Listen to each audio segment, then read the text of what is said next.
Hey everyone, Ryan here at eTrailer. Today on our 2024 Chevy Silverado 1500, we're going to be showing you how to install the B&W custom fit fifth wheel rail kit. Before we do that though, let's just check this one out and make sure it's going to be what you're looking for. So nowadays, you know, these late model half-ton trucks are pretty capable and can pull some pretty heavy equipment and trailers around. And so if that's what you're looking to do, and you're wanting to use a fifth wheel, that's where these rails are going to come into play. They'll give you that attachment point that you need to drop that base into them, lock it down, and hook up to your trailer. These are industry standard rails, and so the vast majority of the different types of fifth wheel bases and heads are going to be compatible with them.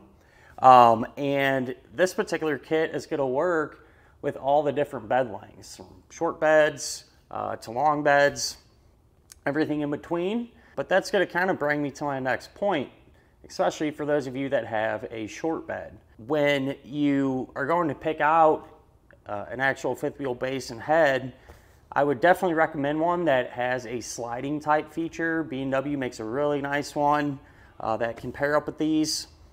And I say it because with these short beds, you know, the attachment points are pretty close to the cab of the truck, and what can happen when you go around real tight turns and things like that, you know, your camper or your trailer, if it overhangs a little bit, could potentially contact the cab corners, damaging your truck and the trailer, and who wants that, right? So having a sliding type fifth wheel lets you move that attachment point a little bit further back and give you some extra clearance, or at the very least, you can also use a fixed one if your camper or fifth wheel has a rotating type pin box, like the Reese Sidewinder, for example. So a couple of options that you can do if you happen to have a short bed like we do. There's no doubt the rail kit takes up some space in the bed of the truck. That might bother some people, it might not bother others, but being the fact that they're B&W, extremely well made, there's a really nice finish on them. Chances are pretty good they won't get too beat up, you know, if you're just throwing stuff in the bed of the truck or whatever. If you're really not too crazy about having these big rails in here, but you still need to pull a fifth wheel around, there is another alternative that eliminates these big rails back here, and that's the B&W underbed hitch kit. With that, everything will be underneath the bed of the truck, and all you'll really see is just a small round hole where a goose ball would drop into. So with that setup, you know, you could pull a gooseneck if you wanted to, or you could use that in conjunction with the B&W Companion, which is a fifth wheel head that drops down into that opening and lets you pull your fifth wheel that way.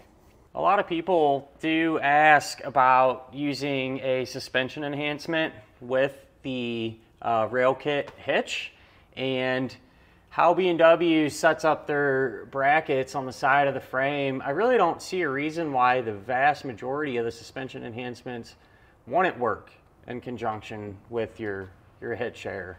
I know for sure there's a set of airlift air springs that are compatible. A lot of the jounce style upgrades will work, like your Timberins and your Sumo springs, and even the leaf spring upgrades, you know, where you almost put an additional leaf spring up here.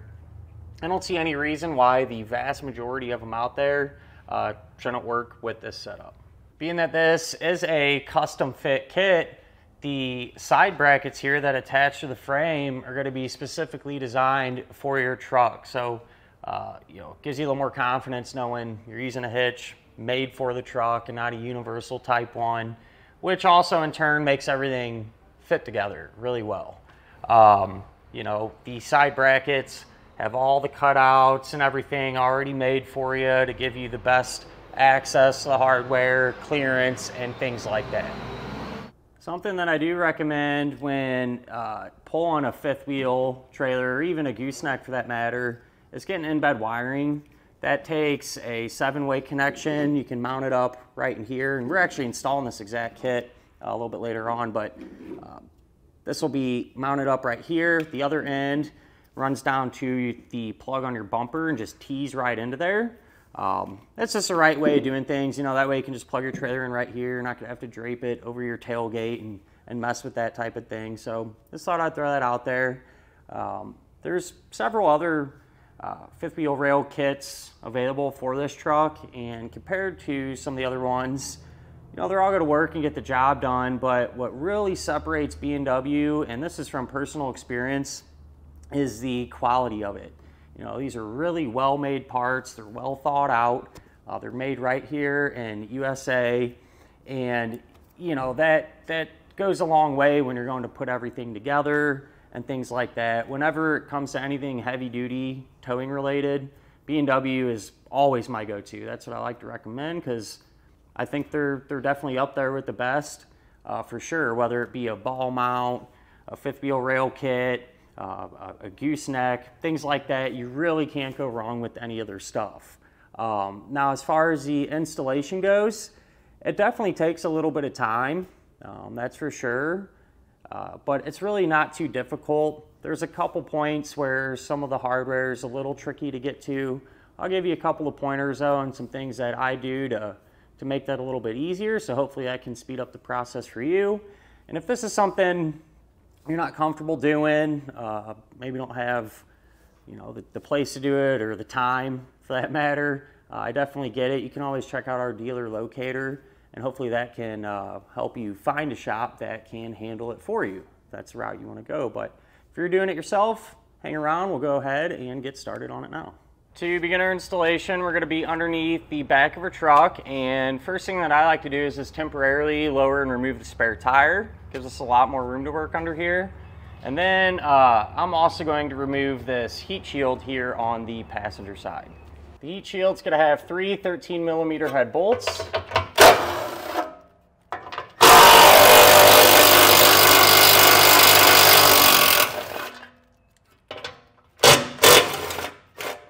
Lower this down and set it to the side for now. Moving over to the driver's side frame rail just above our rear axle, we're going to have this bracket here that's kind of holding up some of our brake lines.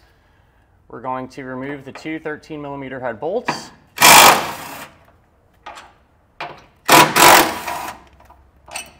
That way we can kind of move this around and give us some extra space.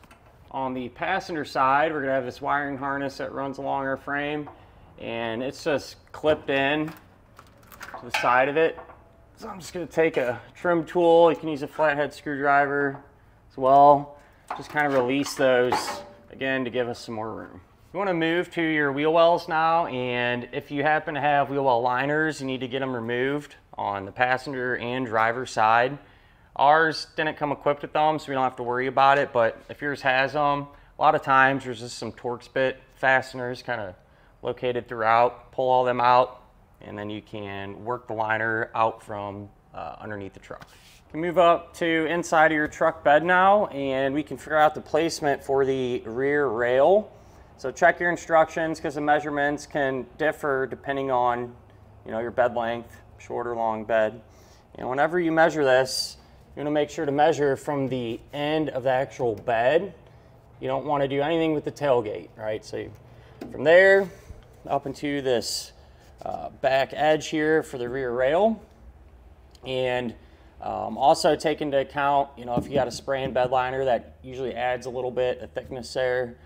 If you have a drop-in bed liner, you need to pull that out when you're doing this. But what I like to do is take, you know, a few measurements, take our rail, line it up this way, all right, and then you want to make sure it's centered as well. So I just measure from, you know, a constant, the wheel well tub, to the end of the rail, make sure it's the same on each side. And once you're happy with everything and it's straight, then we can make our marks where we're going to need to drill. The holes that we're going to be using will be these two, and then just this one here in the center, and the same two on the other side.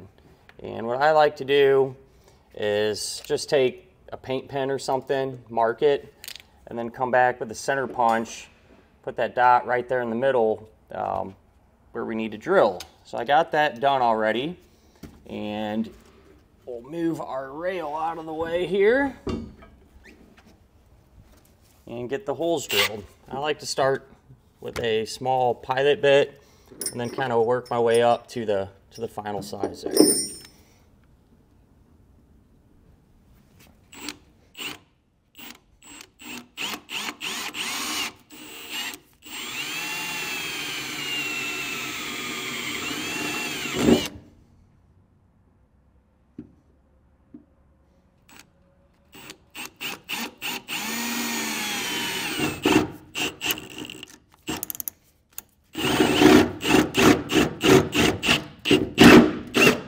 After I got all the holes drilled out, came and cleaned up all the metal shavings and everything, and then what I like to do is take some paint and put a layer over the bare metal that we exposed just to give it a little protection.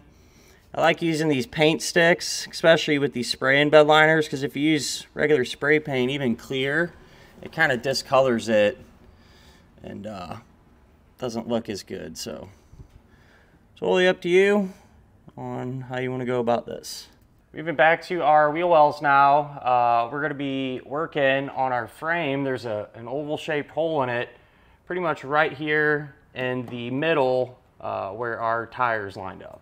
You're going to want to grab this spacer here and a carriage bolt, and there's a bunch of carriage bolts. You want to make sure to use these shorter ones. All right, and so you'll put it on there like that, and then you can take one of the fish wires, the coiled end of it, thread the bolt onto it, and then we'll feed the head of the bolt into that opening, followed by that block. I want to pull it through like that,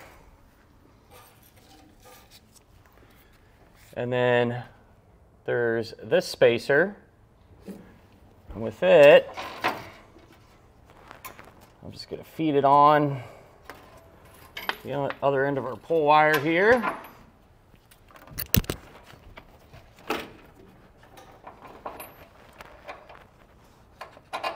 That's going to go right into the frame. That's sitting flush like that. Now at this point, you can remove the pull wire. Something I like to do though is take a small flathead screwdriver and just apply some pressure to the bolt. That way it doesn't want to move.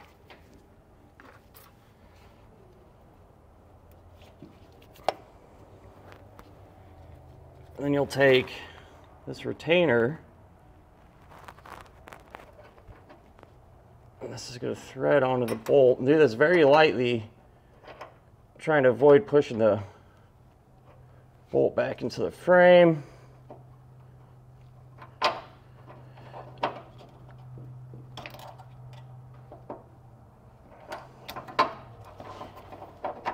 Thankfully, if it happens and you got that retainer on, it's not a huge deal. But I'm going to run that all the way down until it's tight. By doing that, this will keep the bolt in position where it needs to be. We can grab our side plates now, and these are side specific, so make sure to check your instructions on what one is which. But where we just put that carriage bolt through into the frame, it's going to come out through this hole here on our side plate. And with these, you know, you have to kind of work them in there to get everything to clear.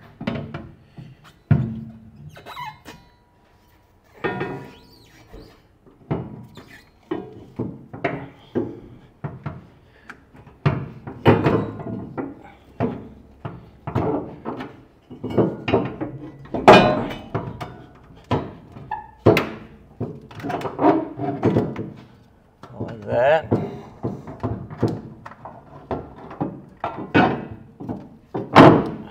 We'll get that bolt to go through there, and then we can grab a flat washer,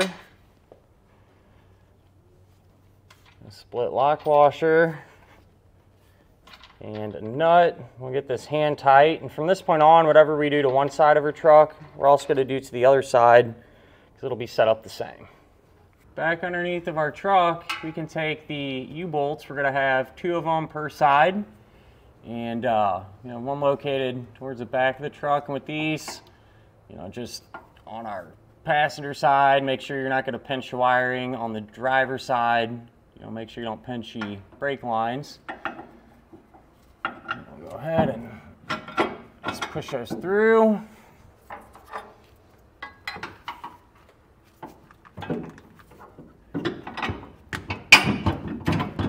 That way we can get the hardware started on the other end where they come out.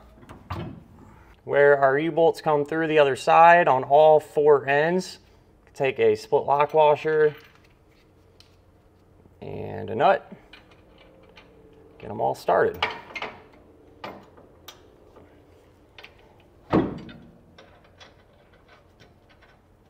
Back in the truck bed, you can take your rail, line it up with all the holes that you drilled, and we can drop our bolts through. So we have these carriage bolts.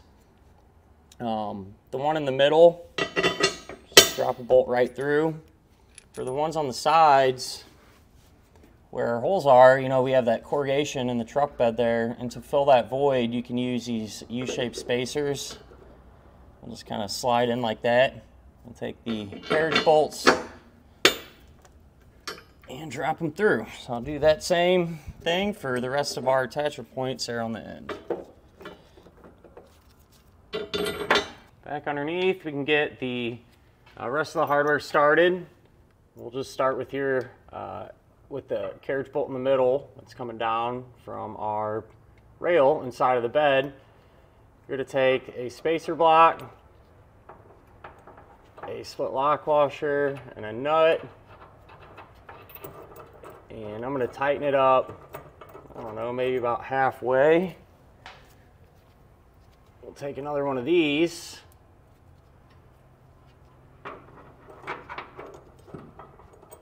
And work that in around that bolt to fill this void here from our hat channel.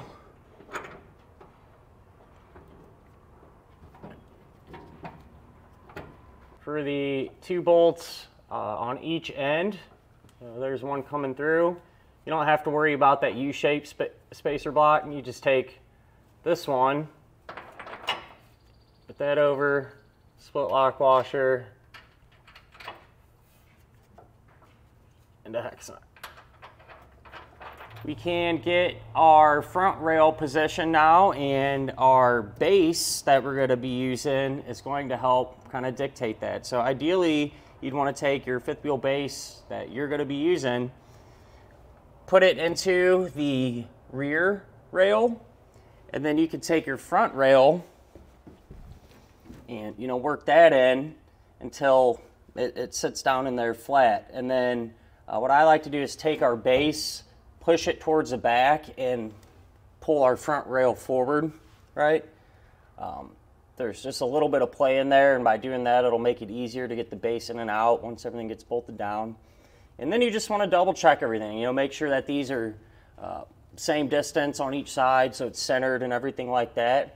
And then we can mark our holes and use our center punch just like we did the back rail. So for the attachment points on the sides, you're going to be using these 2, just like we did on the back rail. And then the one in the center, you're going to be using this hole. So the one closest to the cab there. So I got all that marked out and everything. I'll come in and we can get these drilled out. I got the holes drilled out, put some paint on it, just like we did the other one.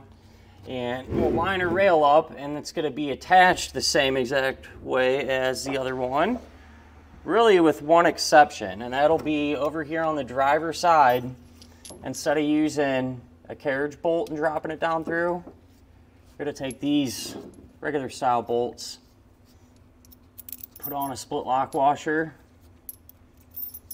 and those will drop down through there. And then you'll take your spacers and work those in.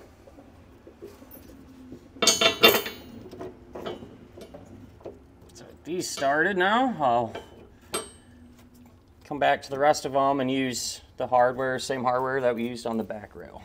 Underneath the truck, I got all the hardware started hand tight, and it's the same exact hardware combination that we used for the back rail, but the ones on the sides, definitely not as much room to work to get in there.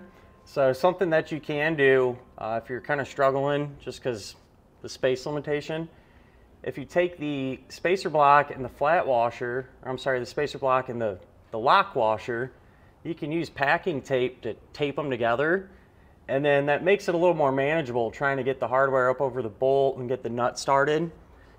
If you're still having a hard time, you don't have the thread length that you need to get the nut started, you can always just, say on this one for example, the one back here, you could always just put the nut on it, snug that down, and that'll usually draw everything tight together. And then, you know, while that's on there, put the finished combination on the other attachment point, snug it down, then you can remove the nut, put the spacer and the split lock washer on there, and get the nut going again. So just a couple things you can do if you run into any issues there. Once all the hardware is in place and hand tight, I definitely suggest coming back up and taking your base, putting it in the rails, and actually pinning it down. And I say it because a lot of times, you know, when you're trying to get everything going, the rail can shift a little bit and things like that. So by putting the base in, you know, you can position it to where it fits in there good, pin it down. The rails aren't going to shift on you, or shouldn't really at all, whenever we're completely tightening everything down. And it'd be a good time too to double check the little spacer blocks we put under the ends. Make sure those didn't come out of position or anything like that. We can snug all of our hardware down, and we want to do this in a particular order. So we want to start with all of the bolts that are actually coming down through the rails and through our bed. A 3/4 inch socket, I'll just work my way around and get them all snug.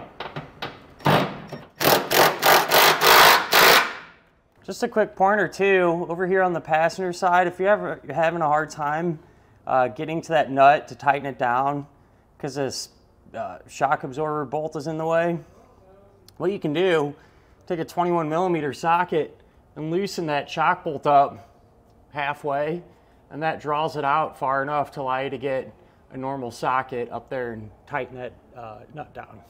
Once you have the bolts underneath all snug down, you can come back with your 3/4 inch and snug down the center bolt there on the side plates. And last but not least, you can then come back and snug down all of the U-bolts, again with your 3/4 inch socket. Whenever you're doing the U-bolts, make sure to alternate to help draw them out evenly. So, you know, you can snug this one down for a second or two, do this one, go back and forth, that way they're all even. Once everything is snug, you want to make sure to come back with a torque wrench and tighten down all of the hardware to the amount specified in the instructions. And you want to use that same tightening sequence that we just did.